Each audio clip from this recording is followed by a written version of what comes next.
ମାଗୁର ଦେଖଲ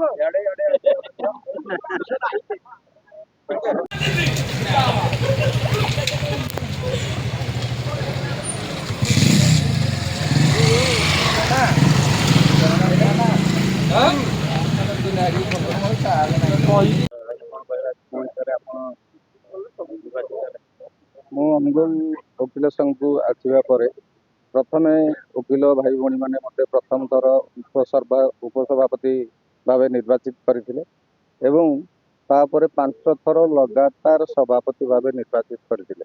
ଗତ ବର୍ଷ ବ୍ୟକ୍ତିଗତ କାରଣରୁ ମୁଁ ନିର୍ବାଚନ ଲଢ଼ି ନଥିଲି ଏବଂ ଏହି ବର୍ଷ ପୁଣି ନିର୍ବାଚନ ଲଢ଼ିବା ପାଇଁ ମନସ୍ଥ କଲି ଏବଂ ନିର୍ବାଚନ ଲଢ଼ି ବିଜୟ ହାସଲ କଲି।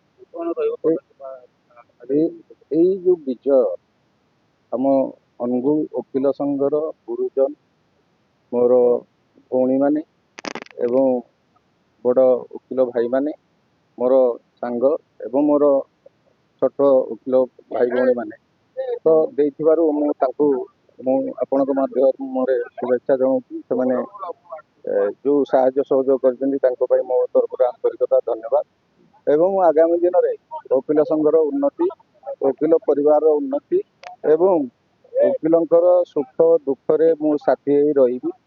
ତାଙ୍କର ସୁବିଧା ଅସୁବିଧାରେ ମୁଁ ଠିଆ ହେବି। କେବଳ ଯେ ଓକିଲ ସଂଘର ସଦସ୍ୟମାନଙ୍କର ଦାୟିତ୍ୱ ମୋ ଉପରେ ନାହିଁ, ମୁଁ ଭାବୁଛି ଅନୁଗୁଳ ଜନସାଧାରଣଙ୍କର ମଧ୍ୟ କିଛି ଦାୟିତ୍ୱ ମୋ ଉପରେ ଅଛି।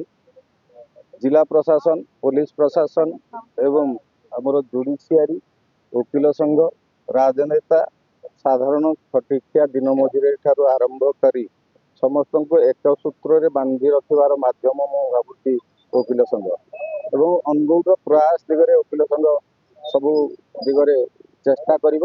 ଏତିକି କହି ମୋର ବକ୍ତବ୍ୟ ଶେଷ କରିବି।